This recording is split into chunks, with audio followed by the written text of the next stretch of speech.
Second year के बच्चे एक बार पुनः रिटर्न होंगे। इस के सेंटेंस की तरफ नरेशन को हम रीड कर रहे हैं और नरेशन का मेरा पहला स्टेप रहा है एसआरटी सेंटेंस के, इसमें 5 बताए गए हैं। 5 सेंटेंस होते हैं जिसमें हम फर्स्ट सेंटेंस को जो है रीड कर रहे हैं या अध्ययन कर रहे हैं, जिसमें हम लोग पढ़े हैं पहुंचे हैं चेंज इक्विटेंस, और चेंज इक्विटेंस में हम लोग जो है रोल नंबर ए बी और सी को देख चुके हैं। और उसके बाद हम लोग डी की तरफ बढ़ेंगे और डी मेरी है रिपोर्टिंग वर्क और रिपोर्टेड स्पीच। जब रिपोर्टिंग वर्क लिखा हुआ है उसके बाद ठीक उसके सामने रिपोर्टेड स्पीच है, और रिपोर्टेड स्पीच है यह प्रेजेंट के परफेक्ट कंटीन्यूअस बना हुआ है, कंटीन्यूअस टेंस में। तो जब हम इसे डायरेक्ट से इनडायरेक्ट में चेंज करते हैं तो सबसे पहले हम रिपोर्टिंग वर्क के शब्दों को लिख देते हैं वर्ड्स, और लिखने के बाद फिर जब यह कामा और इन्वर्टेड कामा को जो है इंड करते हैं तो फिर वही ट्रांजेक्शन आपका जब इंड होता है तो कंजक्शन वर्ड आपका हो जाता है और डेट लगाने के बाद फिर जो है प्रेजेंट परफेक्ट कंटीन्यूअस को जो है सीधे तौर पर जो है पास्ट परफेक्ट कंटीन्यूअस टेंस में परिवर्तित कर देते हैं। और आप जब टेंस पढ़े थे उसमें बताया गया था कि प्रेजेंट परफेक्ट कंटीन्यूअस की जो है सहायक क्रिया जो है यथी पर आपका है वह हैज बीन और हैव बीन। तो उस समय भी बताया गया था कि हैज बीन हमेशा जो है सिंगुलर सब्जेक्ट के साथ प्रयोग करते हैं हम, सिंगुलर सब्जेक्ट। और जो हैव बीन है ये बताया गया था कि जब सब्जेक्ट आपका प्लूरल हो तो प्लूरल सब्जेक्ट के साथ है हम हैव बीन का प्रयोग करते हैं। लेकिन जब हम इसे इस प्रेजेंट परफेक्ट कंटीन्यूअस को जब पास्ट परफेक्ट कंटीन्यूअस में चेंज करते हैं तो यहाँ है हैव बीन वर्ब हो जाता है आपका हैड बीन, और हैड बीन जो है सबके साथ हम यूज करते हैं, चाहे वह सिंगुलर सब्जेक्ट हो चाहे प्लूरल सब्जेक्ट हो। इसमें किसी प्रकार का कोई डिफर या किसी प्रकार का कोई अंतर या फर्क नहीं होता है। तो बस हम इतना ही जान लें कि जब रिपोर्टेड स्पीच आपके प्रेजेंट परफेक्ट कंटीन्यूअस टेंस में बना हुआ हो तो जब डायरेक्ट से इनडायरेक्ट उसे डाइवर्ट करते हैं तो वह सीधे तौर पर है पास्ट के परफेक्ट कंटीन्यूअस टेंस में बदल जाता है या परिवर्तित हो जाता है। सहायक क्रिया का जो स्थान होता है वो बदल जाता है, उसके जगह पर जो है दूसरी सहायक क्रिया की व्यवस्थित हो जाती है, यानी हैज बीन या हैव बीन समाप्त हो जाती है और फिर उसके बाद है सीधे तौर पर है हैव बीन का जो है यूज कर देते हैं। जैसे हम एग्जांपल को फिर फेस करते हैं।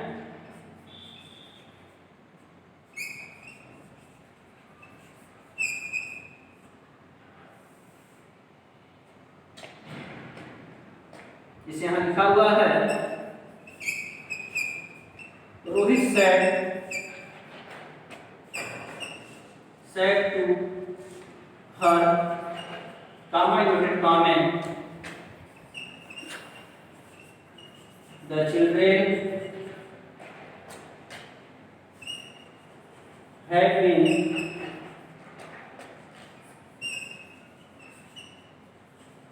playing a game। अब कल्पना करें कि इस तरह का दिया हुआ सेंटेंस है कि Rohit said to her the children have been playing a game, और गेम के बाद थोड़ा सा आगे बढ़ा देते हैं सिंस मंडे, क्योंकि आप पहली बार जानते हैं कि जब प्रेजेंट का परफेक्ट कंटीन्यूअस बनता है या पास्ट का परफेक्ट कंटीन्यूअस बनता है या फ्यूचर का परफेक्ट कंटीन्यूअस बनता है तो इसमें सिंस और फॉर का प्रयोग करना अति आवश्यक रहता है या जरूरी रहता है। इसीलिए जो है हमेशा आप देखे हैं कि जब हम परफेक्ट कंटीन्यूअस किसी का बनाते हैं, प्रेजेंट हो चाहे पास्ट हो चाहे फ्यूचर हो, तो उसमें सिंस या फॉर का यूज बना रहता है। तो बस यही है, जैसे यहाँ हमने अभी एग्जाम्पल को चूज किया है कि यहाँ लिखा हुआ है कि द चिल्ड्रेन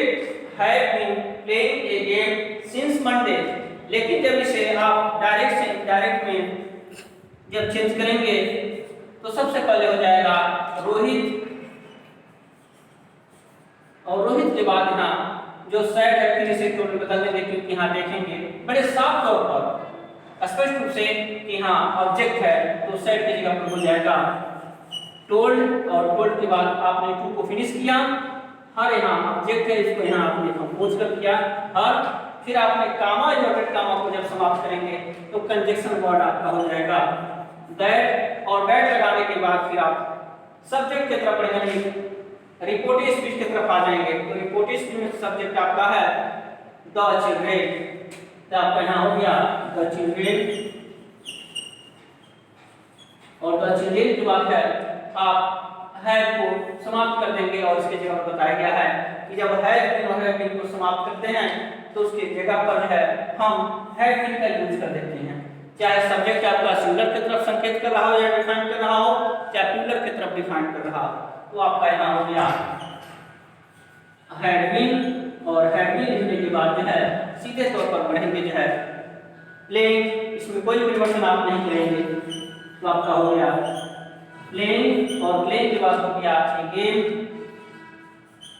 और ए गेम के बाद आपका हो गया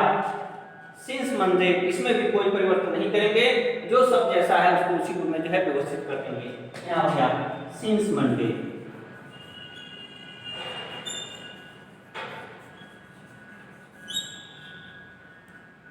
तो इस तरह से आपका जो है बताया गया है रूल नंबर डी में कि जब रिपोर्टेड स्पीच प्रेजेंट के perfect continuous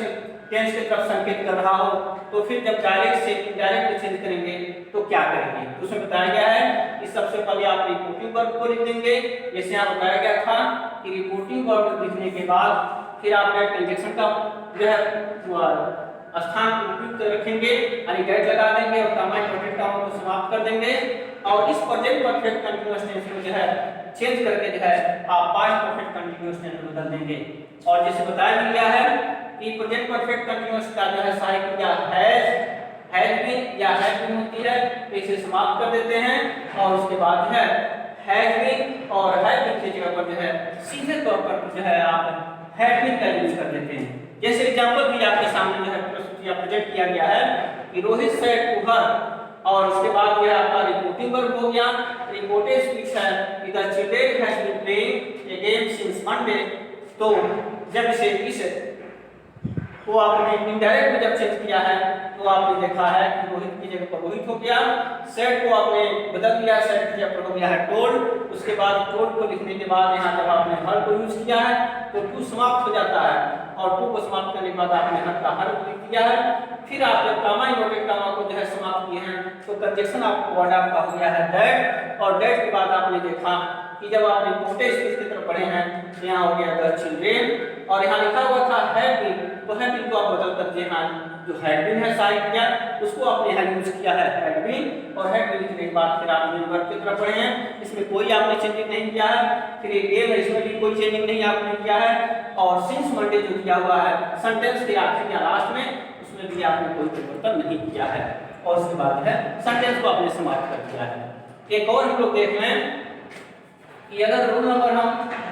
A B C पढ़ें डी पढ़ें, उसके बाद अगर हम ई की तरफ बढ़ते हैं और ई में अगर रिपोर्टेड स्पीच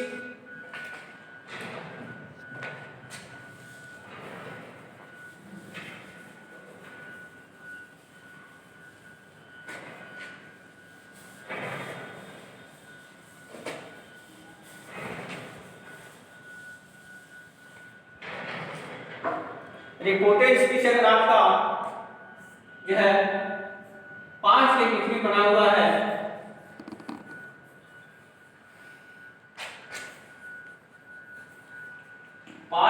जैसे बना हुआ है, तो जब इस डायरेक्ट को इनडायरेक्ट बनाते हैं तो यह पास्ट इंडेफिनिट को बदल देते हैं हम सीधे तौर पर जो है पास्ट के परफेक्ट में, पास्ट परफेक्ट टेंस में से बदल देते हैं। और इस बात को भी आप अच्छी तरह से जानते हैं कि पास्ट इंडेफिनिट का पहचान सीधे तौर पर होता है कि जो भी सब्जेक्ट होता है उस सब्जेक्ट के साथ है मुख्य क्रिया का जो है सेकंड फॉर्म होती है, यानी मेन वर्ब का जो है सदन जो है सेकंड फॉर्म होता है, सेकंड फॉर्म। और सेकंड फॉर्म के बाद जो है फिर आपका ऑब्जेक्ट हो जाता है। यह पास्ट इंडेफिनिट का है, लेकिन जब इसे आप पास्ट के परफेक्ट बदलते हैं तो फिर यहाँ जो है सब्जेक्ट के साथ है हेल्पिंग वर्ब आपका हो जाता है हैड, और हैड के बाद जो है मेन वर्ब का जो है थर्ड फॉर्म होता है, थर्ड फॉर्म। और थर्ड फॉर्म के बाद जो है फिर आपके ऑब्जेक्ट हो जाते हैं।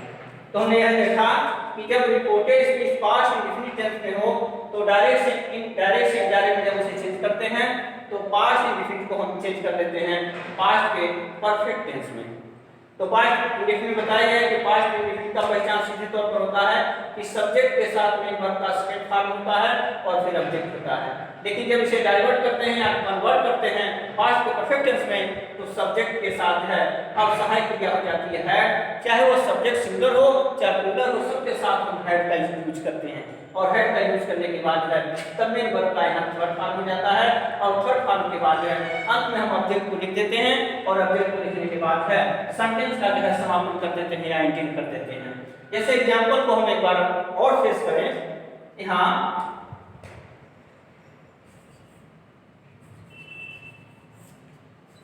सूरज said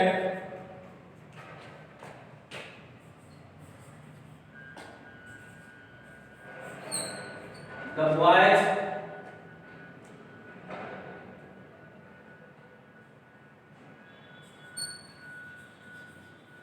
wrote a long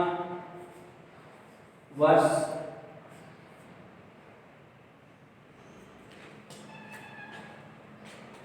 सूरज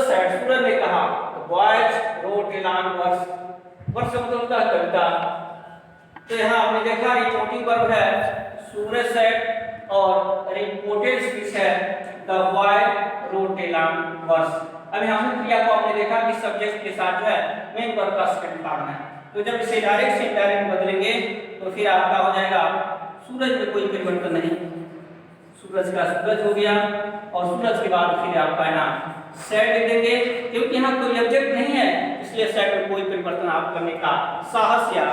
दिलेरी नहीं करेंगे। फिर उसके बाद कामा इन्वर्टेड कामा को समाप्त करेंगे तो फिर यहाँ आ जाएगा कंजंक्शन वर्ड दैट, और दैट लगाने के बाद फिर आप रिपोर्टेड स्पीच की तरफ बढ़ेंगे। तो रिपोर्टेड स्पीच का जो सब्जेक्ट है द बॉयज, द बॉयज लिखने के बाद फिर यहाँ आएंगे आप रोट, लेकिन इसे बदल रहे हैं आप पास्ट के परफेक्ट के तरफ। तो सहायक क्रिया आपका हो गया हेड, और हेड के बाद यहाँ मेन वर्ब का जो है थर्ड फॉर्म हो जाएगा आपका रिगेन, रिगेन हो गया, और रिगेन के बाद हो गया एलांग वर्स, और फिर इसे फुल स्टॉप कर देंगे। तो कहने का अभिप्राय यह है कि जब रिपोर्टेड स्पीच आपका पास्ट इंडेफिनिट की तरफ संकेत कर रहा हो तो डायरेक्ट से जब इसे इनडायरेक्ट बदलते हैं तो बताया गया है कि पास्ट इंडेफिनिट टेंस को जो है हम पास्ट के परफेक्ट टेंस बदल देते हैं।